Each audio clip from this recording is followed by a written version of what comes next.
Pakistan's most watching legal awareness YouTube channel.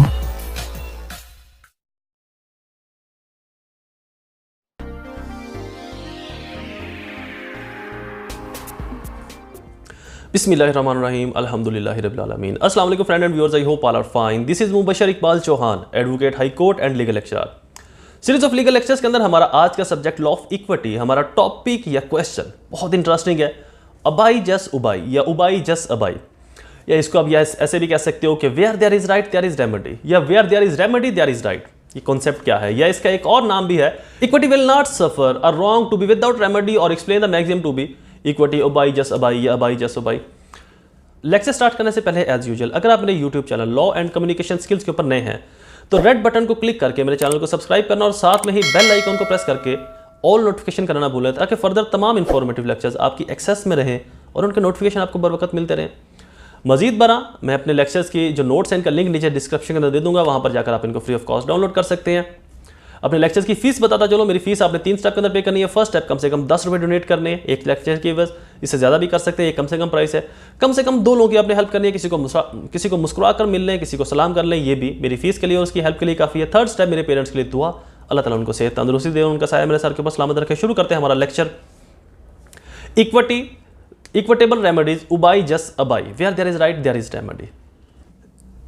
Compels जब law बना तो प्रोसीडिंग जो स्टार्ट होती थी वो अकॉर्डिंग लॉ ही होती थी, यानी कि आपको वो रेमेडीज मिलती थी, आपको वो आपके हकूक मिलते थे, आपके वो राइट मिलते थे जो लॉ के अंदर मेंशन है। लेकिन अगर कोई चीज़ लॉ में मेंशन नहीं है तो वो राइट आपको नहीं मिलता था। पहले अबाई जस उबाई, यानी कि where there is remedy there is right, जहां पर रेमेडी होगी, जहां पर कानून होगा, जहां पर राइट होगा वहां पर आपको रिलीफ मिलेगा, अदरवाइज नहीं मिलेगा। तो ऐसे बहुत से केसेस सामने आना स्टार्ट हो गए, बहुत सी ऐसी चीज़ें सामने आना स्टार्ट हो गई कि राइट होता था रिलीफ नहीं मिलता था, कि नुकसान होता था रिलीफ नहीं मिलता था। क्यों? क्योंकि वो लॉ के अंदर मेंशन नहीं था। एग्जांपल से समझाता चलता हूं, आपको बेहतर समझ आ जाएगी, मुझे पता अभी तक आपको समझ नहीं आई। जैसे कि एक लॉ है, लॉ ये है कि अगर किसी शख्स ने किसी दूसरे शख्स के 20 रुपए चोरी किए हैं तो उसको 2 दिन की सजा होगी। अब ए एक शख्स है, वो कोर्ट में जाता है और कोर्ट को जाकर कहता है कि जी बी ने मेरे 15 रुपए चोरी किए हैं। कोर्ट कहती है सॉरी हम आपको रिलीफ नहीं दे सकते। क्यों? क्योंकि लॉ के अंदर मेंशन है कि 20 रुपए अगर चोरी किया तो फिर ही सजा मिलेगी। अब यहां पर होता क्या था, यहां पर लॉ के साथ मजाक होने लग गया, खिलवाड़ होना शुरू हो गया। कैसे? एक ही चोरी हुई है 15 की, कोर्ट में गया, कोर्ट ने बोला कि नहीं रिलीफ मिल सकता जी। क्यों? क्योंकि लॉ के अंदर मेंशन नहीं है, लॉ के अंदर मेंशन है कम से कम 20 रुपए, चोरी तो हुई है एक ही। अब यहां पर ए ने क्या करना था, या तो अपना रिवेंज, अपना ग्रज, अपना बदला, अपनी दुश्मनी बी से खुद निकालनी थी, या फिर उसने झूठ बोलकर 15 रुपए को 20 रुपए कर देना था कि जी मेरे 20 ही चोरी हुए हैं। अब अगर 20 में कोर्ट सजा देती बी को तो कोर्ट ने सजा देनी थी 2 दिन कैद की। अब चोरी उसने की है 15 दिन की। जैसे कि मैं आपको अपने थ्योरीज ऑफ पनिशमेंट के अंदर, ऑब्जेक्ट ऑफ पनिशमेंट के अंदर यह बता चुका हूं कि जो सजा है वो ना तो इतनी ज्यादा हो कि जुल्म लगे और ना ही इतनी कम हो कि वो फेवर लगे। अब बी को सजा किस चीज की मिल रही है? 20 रुपए चोरी करने की। हालांकि चोरी उसने 15 रुपए की है, तो सजा क्या हो जाएगी? ऑब्वियसली बढ़ जाएगी। अगर 15 रुपए की है तो सजा कम होगी, अंडरस्टूड बात है, एक कॉमन लॉ, एक लॉजिकली बात है। तो वो सजा जब बढ़ेगी अपनी म्याद से, अपनी मुकर्ररा हद से, तो वो जुल्म बन जाएगी।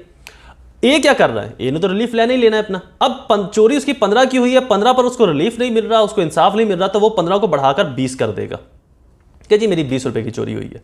तो इस तरह से लॉ के साथ खिलवाड़ होना शुरू हो गया। लॉ ज्यूरिस्ट ने देखा कि ये चीज़ तो इस तरह से तो माशरे के अंदर एक अनस्टेबिलिटी आ जाएगी, अदम इस्तेहकाम आ जाएगा। लोगों के साथ जो नहीं हुआ वो उसको क्रिएट करेंगे और जिसने जो नहीं किया उसको उसकी सजा भुगतना पड़ेगी। तो लॉ ने वहां पर एक नया प्रिंसिपल सेटल किया कि ऐसी बहुत सी जगह हैं जहां पर लॉ हर चीज को एक्सप्लेन नहीं कर सकता, तो हम एक प्रिंसिपल के थ्रू उन तमाम चीजों को फुलफिल कर देते हैं। वो तमाम जो चीजें हैं जहां पर लॉ मेंशन नहीं है उन तमाम को फुलफिल कर देते हैं। कैसे? उबाई जस अबाई, यूबीआई जस आईबीआई के थ्रू।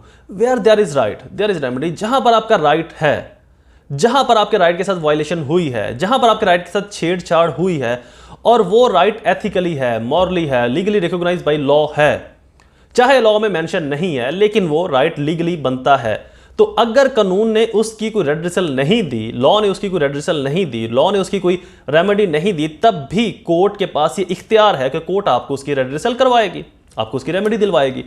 तो डेट इज कॉल्ड उबाई जस अबाई, यूबीआई जस आईबीआई। इक्विटी इन मैक्सिम, कि जहां पर भी आपके राइट की वायलेशन हुई है और कानून में वो मेंशन नहीं, कोर्ट आपको आपके राइट की रेडिसल करवाएगी, मदावा करवाएगी, उसकी हर्जाना मुआवजा डैमेजेस आपको पे करवाएगी। अबाई जस्ट अबाई का कॉन्सेप्ट तो आपको बता दिया कि जहां पर भी आपका राइट की वायलेशन हो रही है और लोग, कुछ शख्स, individuals, group of individuals, general public आपको तंग कर रहे हैं, आपके राइट की वायलेशन कर रही है, लेकिन लॉ के अंदर वो मेंशन नहीं है, आप कोर्ट ऑफ चांसरी से, अदालत आलिया से, हाई कोर्ट से, अपर कोर्ट से रजू करके अपने राइट की रेडिसल करवा सकते हैं, मदावा करवा सकते हैं, उनको कंपनसेशन डैमेजेस दिलवा सकते हैं। Lexical meaning, where there is right there is remedy. This idea is express in the Latin maxim उबाई जस अबाई रेमेडीज, उबाई जस अबाई remedies. It means that no wrong should be without remedy, fit it is capable of being remedies of court. This maxim said that where the common law gives a right, it also gives a remedy to right of action for a wrongdoer. इस maxim का मतलब, मकसद, purpose कि अगर आपके किसी right के साथ छेड़छाड़ हुई है, आपके राइट की वायलेशन की गई है, तो आप अदालत आलिया से, हाई कोर्ट से, कोर्ट ऑफ चांसरी से अपनी रेडिसल करवा सकते हैं और रॉन्ग डूअर को, गलत करने वाले को, आपके राइट की वायलेशन करने वाले को सजा, जुर्माना, हर्जाना, कंपनसेशन दिलवा सकते हैं।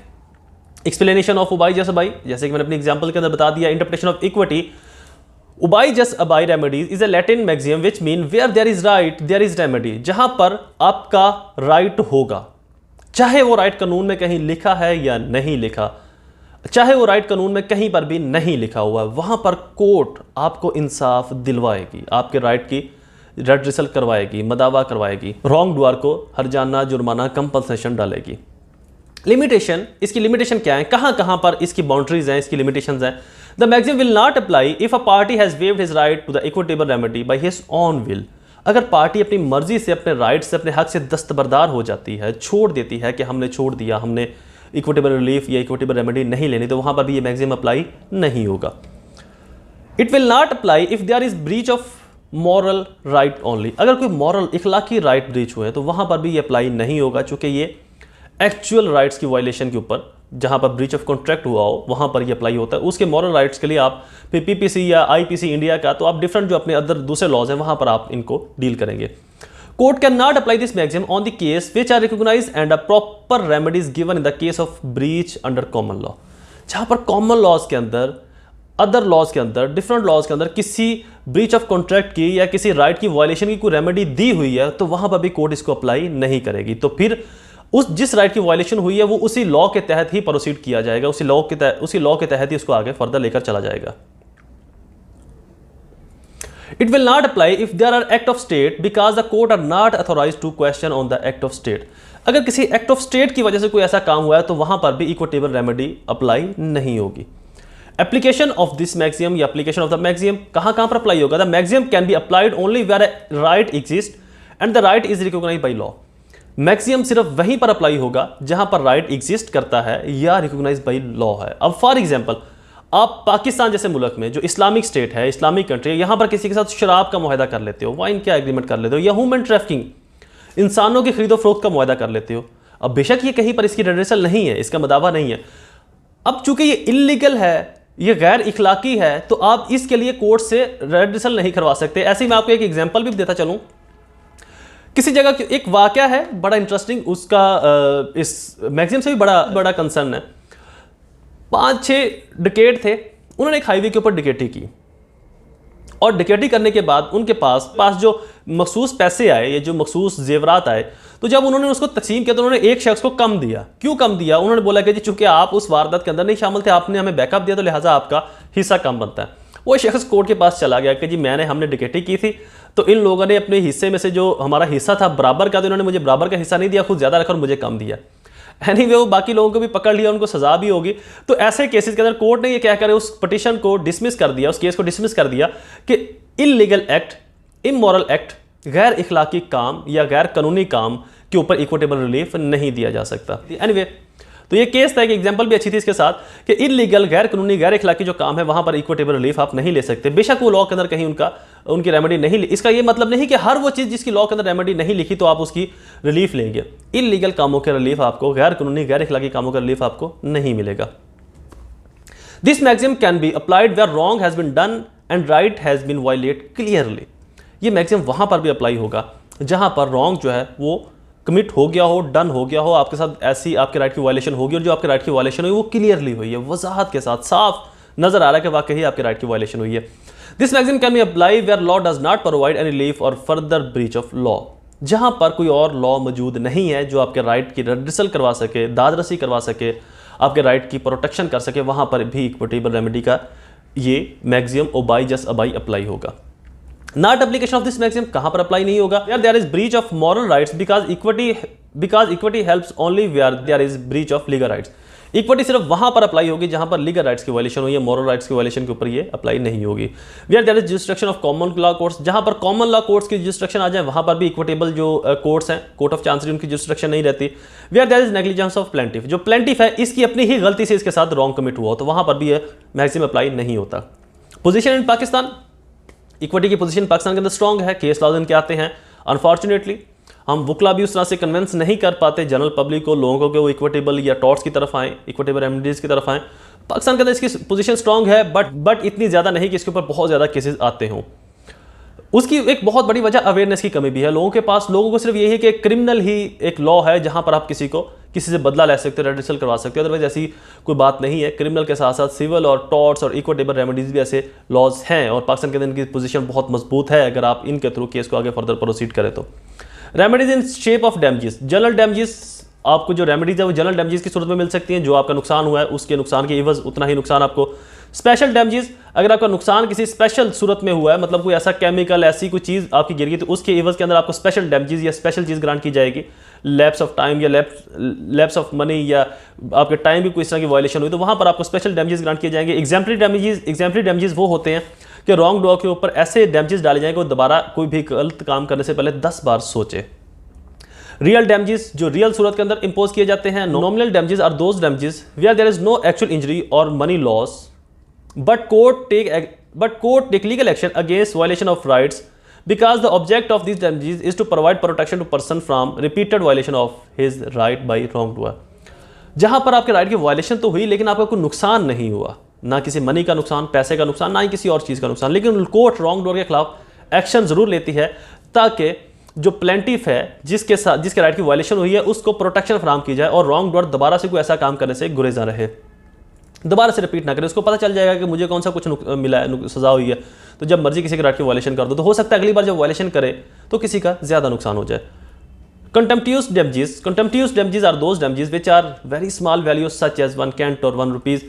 ऐसे डैमेजेस जो बहुत स्मॉल मनी से डील करते हैं, बहुत ही छोटे मैटर, यानी कि 1 रुपया या 1 आने या 1 चौआने या 1 अठाने, जिनकी अल्टरेशन कोई नहीं होती। अब अगर एक शख्स का एक नुकसान हुआ है, उसके राइट की वायलेशन हुई है, उसका जो नुकसान है वो 1 रुपये का आधा यानी कि 0.50 रुपीज़ हुए या 1 चौआनी 1 अठानी जो भी पहले चलता होगा, तो अब इस वक्त तो वो 1 चौआनी 1 अठानी 1 आना नहीं चलते ना, तो अब उनकी रेडिसल तो नहीं हो सकती।